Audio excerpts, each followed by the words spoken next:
नमस्कार दोस्तों, crescent education classes में आप सभी का स्वागत है। आज हम सॉल्व करेंगे वन क्षेत्राधिकारी परीक्षा का एक प्रीवियस ईयर का पेपर 2012 का ये पेपर है। इसमें कुल मिलाकर 150 प्रश्न हैं। 100 प्रश्न सामान्य अध्ययन के हैं, जबकि 50 प्रश्न सामान्य बुद्धि परीक्षण के हैं। तो अभी हमारा फोकस सामान्य अध्ययन के 100 प्रश्नों पर ही रहेगा।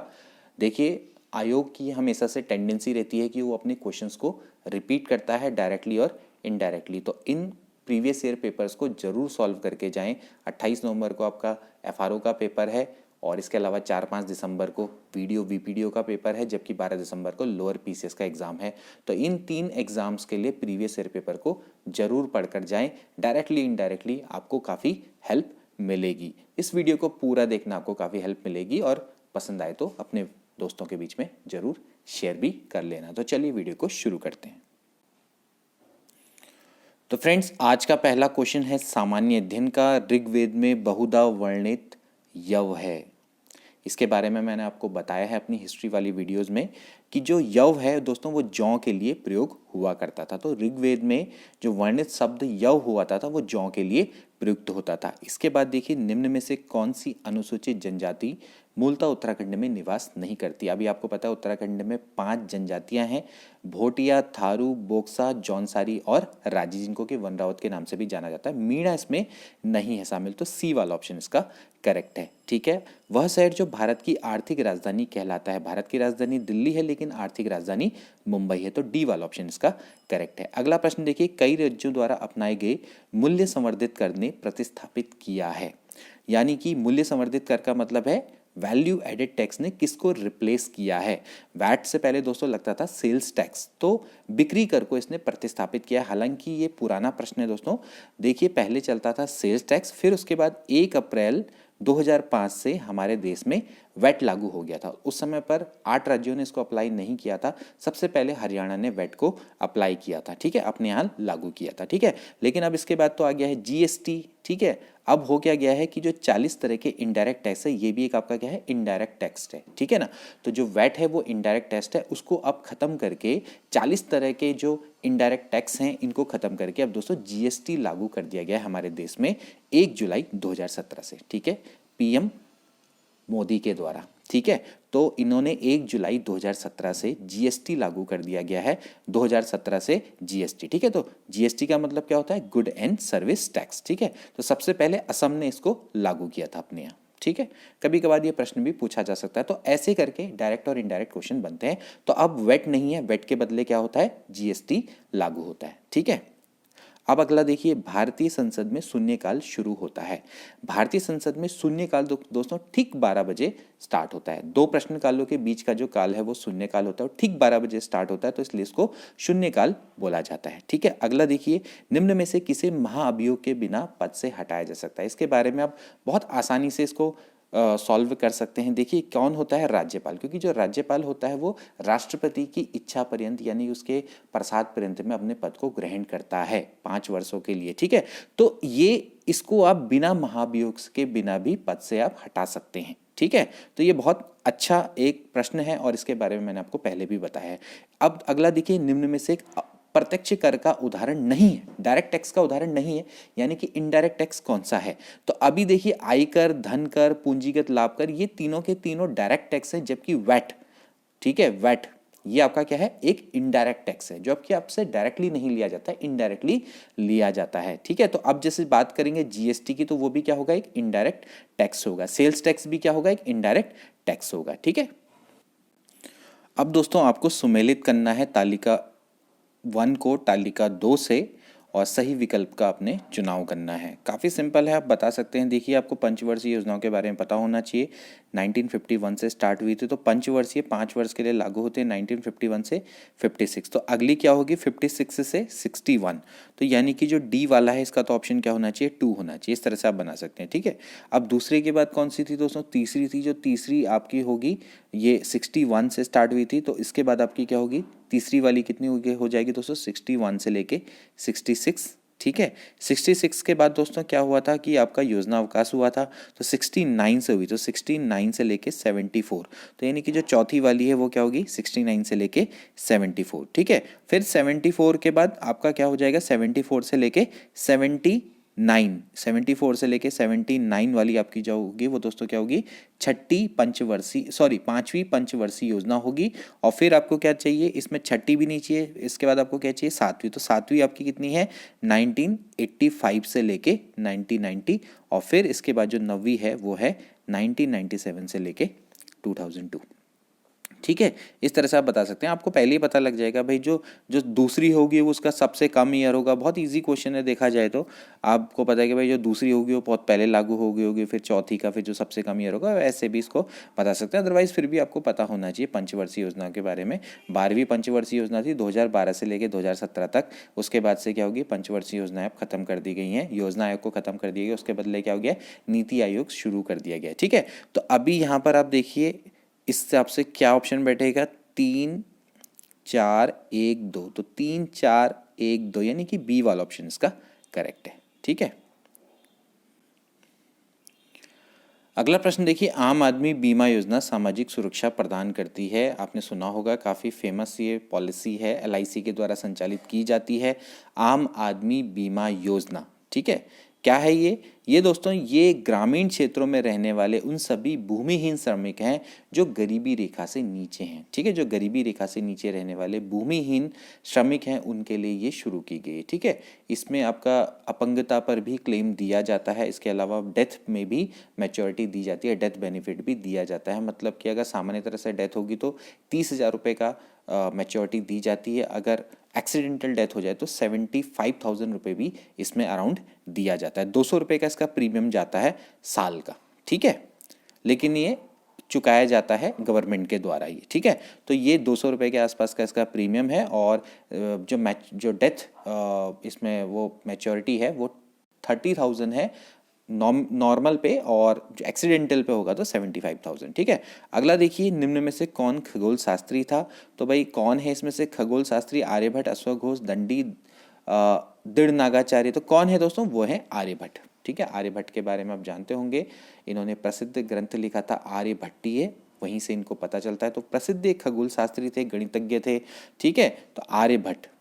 ठीक, अगला देखिए, भारत में अंटार्कटिका में द्वितीय स्थायी स्टेशन जाना जाता है। ठीक है, भारत का जो अंटार्कटिका में जो द्वितीय स्थायी स्टेशन है दोस्तों, वो मैत्री के नाम से जाना जाता है। ठीक है, पहला था इनका दक्षिण गंगोत्री, उसके बाद मैत्री, और वैसे तीसरा है भारती। 3 इनके स्टेशन है मुख्यतः, तो इनका आप नाम याद कर लेना। दक्षिण गंगोत्री पहला है, दूसरा है मैत्री और तीसरा है भारती। ठीक है, निम्न में से मेघालय के राज्य की राजधानी है। तो मेघालय की राजधानी दोस्तों कौन सी है, शिलोंग।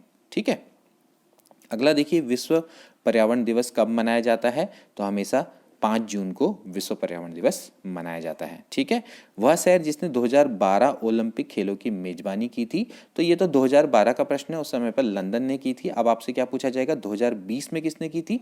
तो वो किसने की थी, टोक्यो ने। ठीक है, टोक्यो ने करी थी। और इसमें सबसे ज़्यादा गोल्ड मेडल कौन ले गया, USA ले गया। सेकंड नंबर पे कौन है, चाइना। और तीसरे नंबर पर आपका कौन है, जापान।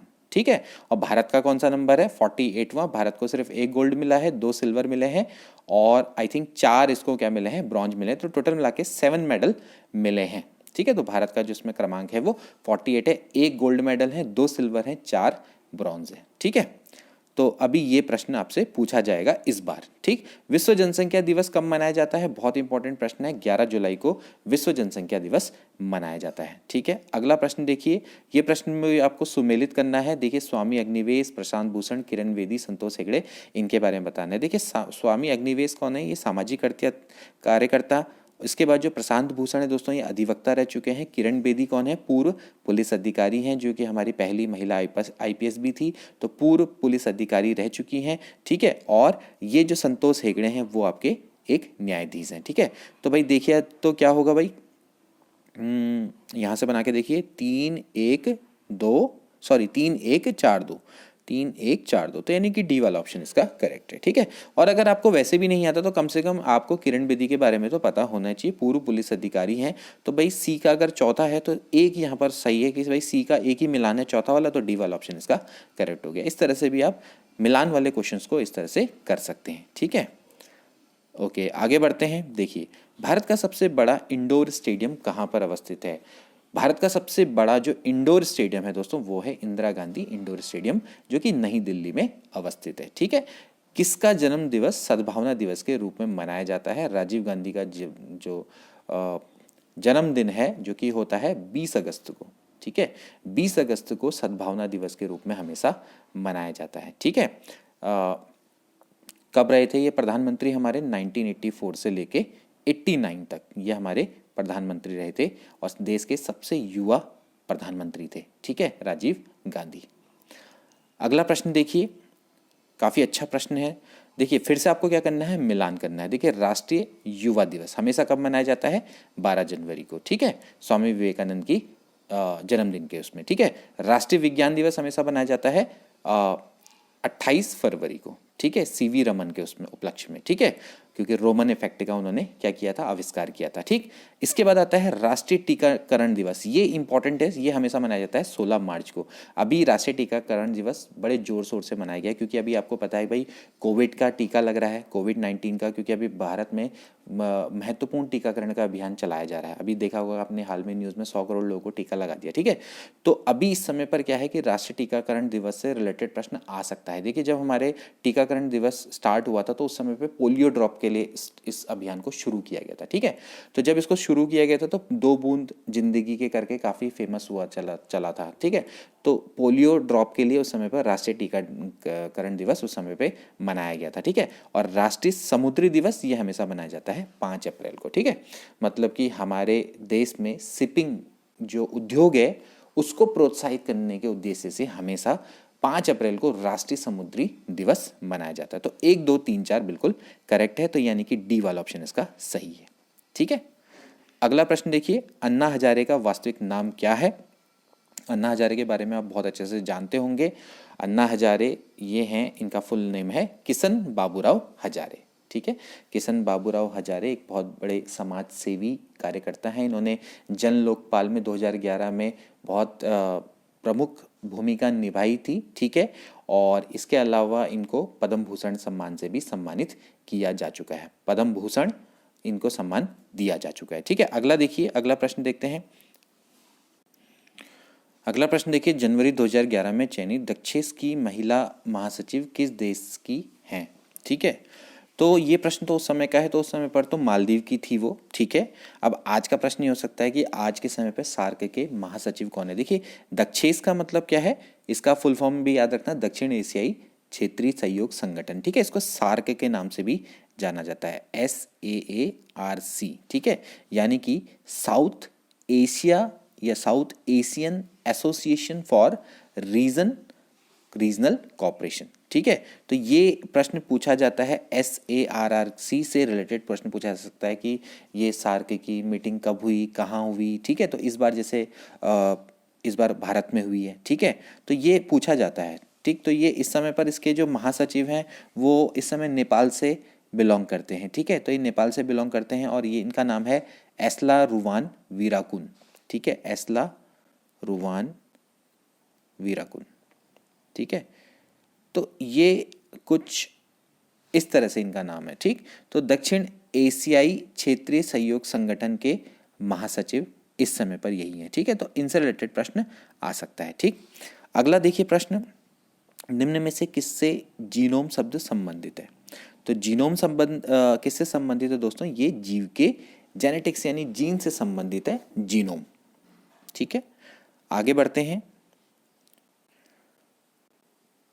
वह कस्बा जिसमें अमेरिकन सील कमांडो द्वारा ओसामा बिन लादेन को मारा गया था, मतलब उस समय पर आप याद होगा कि जब अमेरिकन सील कमांडो के द्वारा स्टेल्थ हेलीकॉप्टर का यूज़ करके ओसामा बिन लादेन को मारा गया था, तो वो कौन सी जगह थी दोस्तों? ये पाकिस्तान के एबटाबाद में ये जगह थी। ठीक है, तो एबटाबाद में इसको मारा गया था। ठीक है, अगला देखिए, उत्तरांचल का नाम उत्तराखंड किस वर्ष किया गया? कई बार मैं आपको बता चुका हूँ, 1 जनवरी 2007 को उत्तरांचल का नाम उत्तराखंड कर दिया गया था। ठीक है, अगला देखिए, भारत की स्वतंत्रता 1947 तक ब्रिटिश गढ़वाल के अंतर्गत निम्न में से कौन कौन से क्षेत्र थे?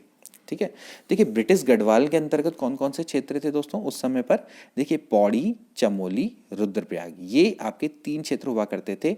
टिहरी तो आपका क्या था, एक स्वतंत्र रियासत थी, फिर बाद में टिहरी से ही अलग होके क्या बना था, उत्तरकाशी बना था। ठीक है, तो 1960 में उत्तरकाशी बना था। तो आप देखिए कि 1947 में ब्रिटिश गढ़वाल के अंतर्गत कौन कौन से क्षेत्र थे, ये आपके 1, 2, 3 यानी कि पौड़ी, चमोली, रुद्रप्रयाग इसका राइट आंसर है। ठीक है, अगला देखिए उत्तराखंड की ताम्र नगरी कौन सी है, तो अल्मोड़ा को ही उत्तराखंड की ताम्र नगरी के नाम से जाना जाता है। अगला देखिए कुमाऊं रेजिमेंट की स्थापना हुई थी।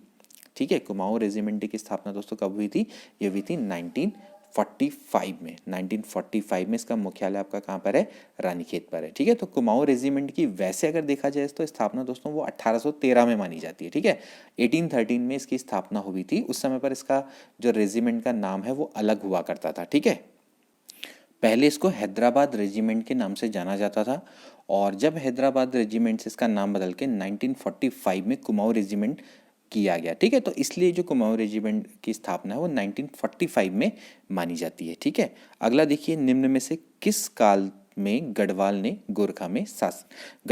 गोरखा शासन था। ठीक है, तो भाई गढ़वाल में गोरखा शासन कब हुआ था दोस्तों, वो हुआ था 1804 से लेकर 1815 में। ठीक है, गढ़वाल में 1804 में खुड़बुड़ा में युद्ध हुआ था प्रद्युमन शाह, ठीक है, और गढ़वा नेपालियों के गोरखों के बीच में। ठीक है, उस समय पर वहाँ से थे अमर थापा और यहाँ से थे प्रद्युमन शाह। ठीक, तो उस समय पर क्या हुआ था कि जो प्रद्युमन शाह था वीर गति को प्राप्त हो गए थे और हमारे गढ़वाल पे गोरखों का अधिकार हो गया था। ठीक है, उसके बाद फिर 1815 में जब सुदर्शन शाह आए, अंग्रेजों की सहायता मांगी उन्होंने, और फिर उसके बाद तब जाके गढ़वाल गोरखों के शासन से मुक्त हुआ। ठीक, तो 1804 से लेकर 1815 में। ठीक, अगला देखिए गढ़ केसरी नाम से प्रसिद्ध व्यक्ति कौन है। गढ़ से केसरी नाम से प्रसिद्ध व्यक्ति कौन से हैं दोस्तों, अनुसुईया प्रसाद बहुगुणा। अनुसुईया प्रसाद बहुगुणा एक महत्वपूर्ण हमारे एक उत्तराखंड के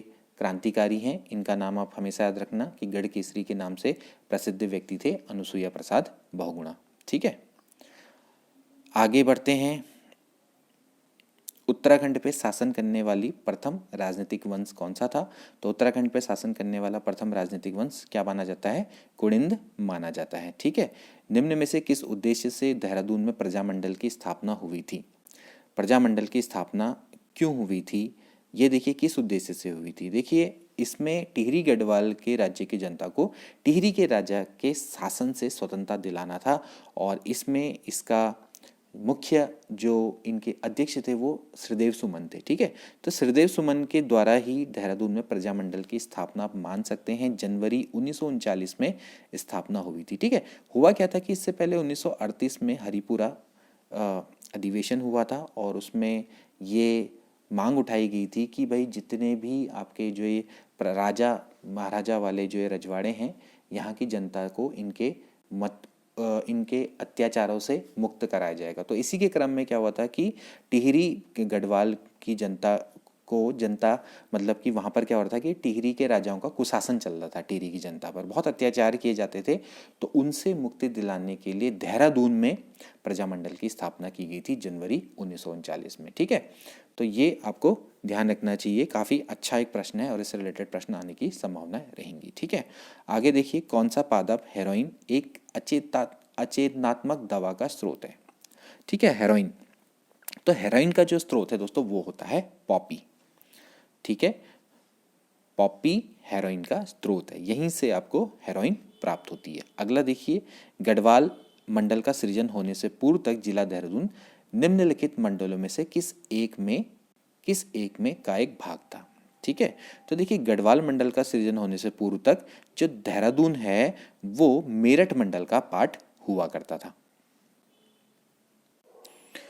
तो दोस्तों देहरादून मेरठ मंडल का ही पार्ट था। 1975 में इसको मेरठ मंडल से हटाकर गढ़वाल मंडल में शामिल कर लिया गया था। ठीक है, अगला देखिए उत्तराखंड राज्य की घोषणा सर्वप्रथम निम्न प्रधानमंत्रियों में से किस एक ने की थी। ये प्रश्न भी कई बार आ चुका है। ठीक है, तो उत्तराखंड की घोषणा किसके द्वारा की गई थी दोस्तों, वो की गई थी HD देवगौड़ा के द्वारा की गई थी। इसकी आप डेट भी याद रख लीजिएगा, 15 अगस्त 1996 को।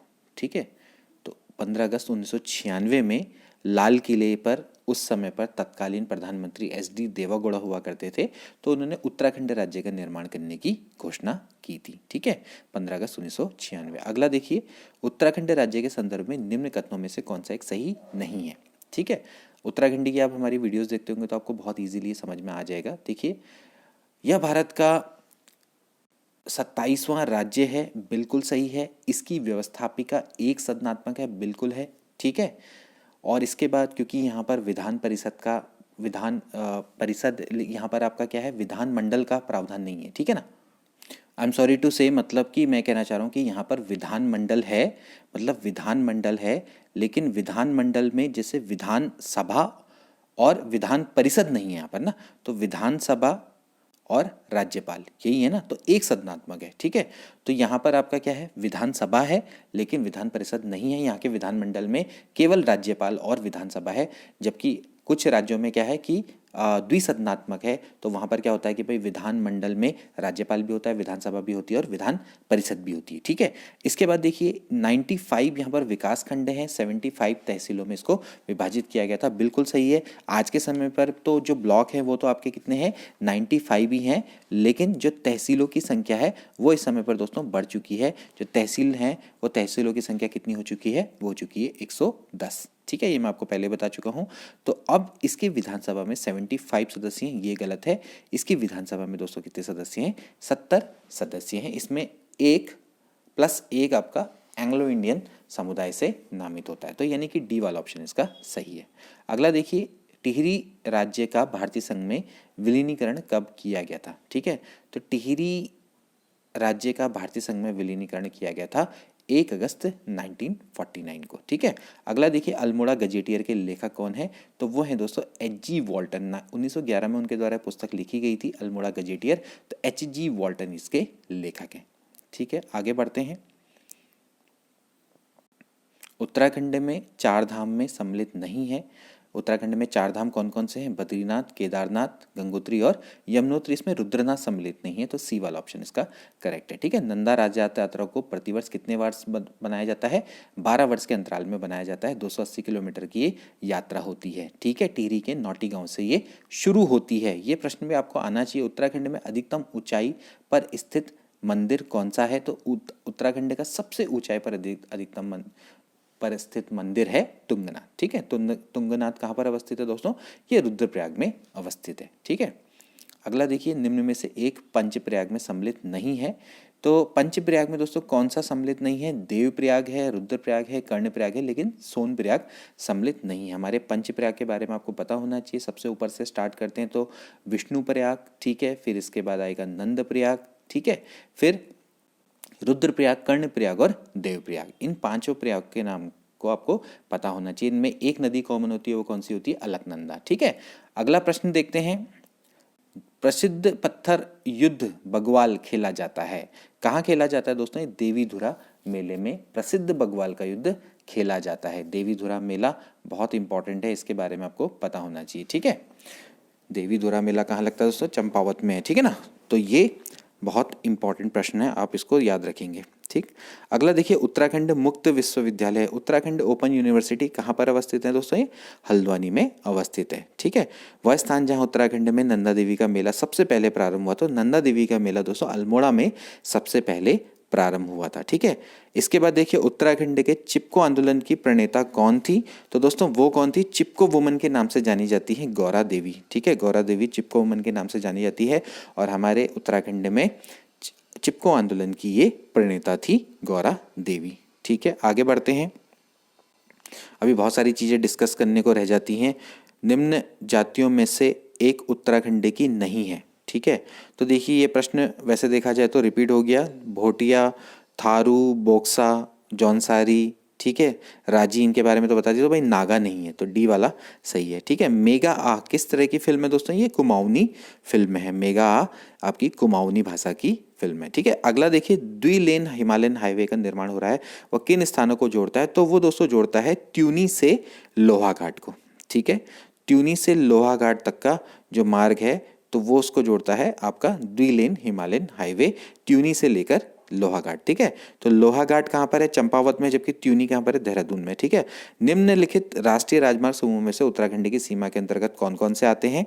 तो देख लीजिए इसमें से कौन कौन से आते हैं दोस्तों। ये आपके आते हैं 58, 72 और 74। ठीक है, 58, 72 और 74 आपके उत्तराखंड की सीमा के अंतर्गत आते हैं। ठीक है, उत्तराखंड राज्य उत्तरांचल के प्रथम राज्यपाल कौन थे? तो वो कौन थे दोस्तों? सुरजीत सिंह बरनाला, ये हमारे उत्तराखंड के प्रथम राज्यपाल थे। मार्गरेट अल्वा उत्तराखंड की प्रथम महिला राज्यपाल, और इस समय पर कौन है? Lieutenant general Gurmeet Singh. ठीक है, अगला प्रश्न देखिए, वर्ष 2011 में उत्तराखंड सरकार ने जिस नए विभाग की स्थापना की थी वो कौन सा था? तो वो दोस्तों उस समय पर जिस विभाग की स्थापना की गई थी तो वो था सुराज, भ्रष्टाचार उन्मूलन एवं जनसेवा विभाग। ठीक है, अगला देखिए, निम्न में से किस एक कमिश्नर ऑफ हिल्स के रूप में जंगलों का विनाश करने को रोकने वाला था? तो भाई जो जंगलों का विनाश रोकने वाला था वो था कौन सा? रैमसे। ठीक है, तो कमिश्नर ऑफ हिल्स के रूप में इन्होंने जंगलों के विनाश को रोका था। ठीक है, आगे बढ़ते हैं। 15 अगस्त 2011 को उत्तराखंड के मुख्यमंत्री ने 4 नए जिलों की घोषणा की थी, उनमें से निम्न में से कौन सा जिला है? ठीक है, आपको बताना है कौन सा एक जिला है। तो मैं आपको बताऊं दोस्तों, 15 अगस्त 2011 को उस समय पर मुख्यमंत्री निशंक थे, तो उन्हें 4 जिलों की घोषणा की थी। तो उनमें कौन कौन थे? एक था कोटद्वार, रानीखेत, यमुनोत्री और डीडीहाट। ठीक है, डीडीहाट। तो आप साफ साफ यहाँ पर देख सकते हैं तो कौन सा वाला ऑप्शन होगा? सी वाला ऑप्शन इसका करेक्ट है। तो ठीक है, मतलब उस समय पर मुख्यमंत्री थे रमेश पोखरियाल निशंक, उनके द्वारा 4 जिलों के गठन की घोषणा की गई थी। ठीक है, अगला देखिए, वाडिया संस्थान उत्तराखंड शोध कार्य करता है। दोस्तों किससे रिलेटेड है? वाडिया संस्थान के बारे में आप जानते होंगे, भूगर्भिक सर्वेक्षण से ये संबंधित है। वाडिया संस्थान कहाँ पर अवस्थित है? देहरादून में ये अवस्थित है। गोविंद बल्लभ पंत हिमालय पर्यावरण एवं विकास संस्थान कहाँ पर अवस्थित है दोस्तों? ये अल्मोड़ा में कोसी कटारमल में अवस्थित है। ठीक है, उत्तराखंड का राज्य पशु कौन है? उत्तराखंड के राज्य पशु के बारे में हम आपको पहले बता चुके हैं, तो इनका नाम है कस्तूरी मृग। ठीक है, कस्तूरी मृग क्या है? उत्तराखंड का राज्य पशु है। अगला देखिए, निम्न में से कौन उत्तराखंड में अवस्थित नहीं है? देखिए कौन अवस्थित नहीं है? भारत हैवी इलेक्ट्रिकल लिमिटेड यानी कि BHEL, तो दोस्तों ये तो हरिद्वार में अवस्थित है। हिंदुस्तान मशीन टूल्स, ये तो हमारे रानीबाग में अवस्थित है, HMT। ठीक है, IDPL, ठीक है, इंडियन ड्रग्स फार्मास्यूटिकल लिमिटेड, ये तो दोस्तों आपका अवस्थित है ऋषिकेश में। लेकिन हॉल HAL यानी कि हिंदुस्तान एरोनॉटिक्स लिमिटेड, ये उत्तराखंड में अवस्थित नहीं है, तो डी वाला ऑप्शन इसका करेक्ट है। ठीक है, अगला देखिए, RTI यानी कि सूचना का अधिकार अधिनियम कब लागू किया गया था? ये कब लागू किया था? 2005 को 12 अक्टूबर 2005 को सूचना का अधिकार अधिनियम हमारे देश में लागू किया गया था। जलागम प्रबंधन सफलता से रोक सकता है। जलागम प्रबंधन सफलता से क्या क्या रोक सकता है बताइए? मैदानी इलाकों में बाढ़ को रोक देगा, जल ऊर्जा की हानि को रोक देगा, या वनों का विनाश रोकेगा, या फिर जल जनित रोग को रोकेगा। ठीक है, ये दोस्तों क्या रोक सकता है? आपका मैदानी इलाकों में बाढ़ को रोक सकता है। ठीक है, जलागम प्रबंध सफलता से को अगर आप करेंगे तो मैदानी इलाकों में इससे क्या होती है? जो बाढ़ होती है वो रुक जाती है। अगला देखिए, निम्न वृक्ष में से कौन सा उत्तराखंड में लीसा का मुख्य स्रोत है? तो भाई लीसा का जो मुख्य स्रोत होता है वो क्या होता है? चीड़। चीड़ से ही हमें क्या होता है? लीसा प्राप्त होता है। अगला प्रश्न देखिए, नंदा देवी जीव मंडल रिसर्च 3 जनपदों में फैला है, वो कौन कौन से हैं? तो आप देख सकते हैं कि कौन कौन से हैं वो। चमोली, पिथौरागढ़ और बागेश्वर में 1986 को ही इसको वर्ल्ड हेरिटेज की सूची में डाला गया था। ठीक है, अब इसमें से देखिए, निम्न में से प्राथमिक रंग कौन से हैं? ऐसे करके याद करो, RGB। तो प्राथमिक रंग कौन सा होता है? Red, green, blue. ठीक है, यानी कि लाल, नीला और हरा। तो लाल, नीला और हरा यानी कि बी वाला ऑप्शन करेक्ट है। अब इसके बाद देखिए, जो घेंगा रोग है वो किसकी कमी से होता है? तो वो किसकी कमी से होता है दोस्तों? आयोडीन की कमी से होता है। तो तभी तो कहते हैं ना कि भाई आयोडीन वाला नमक खाओ। ठीक, अगला देखिए, निम्न में से किस हिस्से से हल्दी प्राप्त की जाती है? तो दोस्तों एक्चुअली क्या होता है? तने से पौधे के जो तने वाला पार्ट है वहां से हल्दी प्राप्त की जाती है। अगला देखिए, भारत की न्यायिक अकादमी कहाँ पर अवस्थित है? तो ये भोपाल में अवस्थित है। अगला देखिए, अब कंप्यूटर के प्रश्न देखिए, हमने जो 250 प्रश्न आपको करवाए थे उतना आप पढ़ के भी जाओगे तो बहुत इनफ होते हैं। देखिए, निम्न में से किस आधार पर कंप्यूटर का वर्गीकरण किया जा सकता है? परिचालन सिद्धांत के आधार पर, अनुप्रयोग के आधार पर, आकार एवं क्षमता, सभी के प्रकार पर कंप्यूटर का वर्गीकरण किया जा सकता है। ठीक है। अगला देखिए, सूर्य से आने वाली पराबैंगनी किरणों को कौन अवशोषित करता है? तो कौन करता है दोस्तों? ओजोन परत। जो हमारी ओजोन परत है O3 की, ये हमारे सूर्य से आने वाली पराबैंगनी किरणों को क्या करती हैं दोस्तों? अवशोषित करती हैं। क्षोभ मंडल में ऊपरी सतह पर अवस्थित होती हैं। ठीक है। अगला देखिए, बाइनरी सिस्टम में सूचना की सूक्ष्मतम इकाई है। तो मैंने आपको बताया था जो बाइनरी सिस्टम है उसमें सूचना की सूक्ष्म इकाई क्या होती है? बिट होती है। ठीक है। लेकिन अगर कंप्यूटर स्टोरेज की जो इकाई है, अगर सूक्ष्मता की इकाई होगी तो वो क्या होगी? बाइट होगी। ये मैं आपको बता चुका हूं। ठीक। अगला देखिए, कोबोल भाषा का प्रयोग किया जाता है। तो मैं आपको पहले बता चुका हूं, व्यावसायिक भाषा होती है कोबोल, इसका प्रयोग व्यवसाय में किया जाता है, वाणिज्यिक कामों में भी किया जाता है। कंप्यूटर प्रोग्राम में त्रुटियों को क्या बोला जाता है? क्या बोलते हैं दोस्तों? इसको बग बोला जाता है। ठीक है। निम्न में से कौन सा सामाजिक संचाल नहीं है? ठीक है। सामाजिक संचाल कौन सा नहीं है? यानी कि सोशल नेटवर्किंग साइट नहीं है। ऑर्कुट है, फेसबुक है, ट्विटर है, लेकिन परम नहीं है। परम तो क्या है दोस्तों? एक सुपर कंप्यूटर है जिसको कि सीडेक के द्वारा विकसित किया गया था। पुणे, सीडेक पुणे के द्वारा इसको विकसित किया गया था। ठीक है। अगले देखिए, निम्न में से कौन सा प्रदूषक जैव विघटक है? तो वो क्या होता है दोस्तों? जैविक अवशिष्ट जो होते हैं ये जैव विघटक होते हैं। ठीक है। अगला देखिए, भारतीय संविधान का कौन सा अनुच्छेद नागरिकों के मौलिक कर्तव्यों से संबंधित है? बहुत बार ये प्रश्न आता है। तो कौन सा अनुच्छेद है दोस्तों? ये है 51 क, 51A। ठीक है। भाग कौन सा? 4A। जो हमारा इनिशियल में दोस्तों जब हमारे संविधान बना था, जब हमारा भारतीय संविधान बना था तो उस समय पे मौलिक कर्तव्य नहीं हुआ करते थे। बाद में फिर इसमें अमेंडमेंट हुआ, 42वां संविधान संशोधन, जो कि बहुत ज़्यादा इंपॉर्टेंट है 1976 में।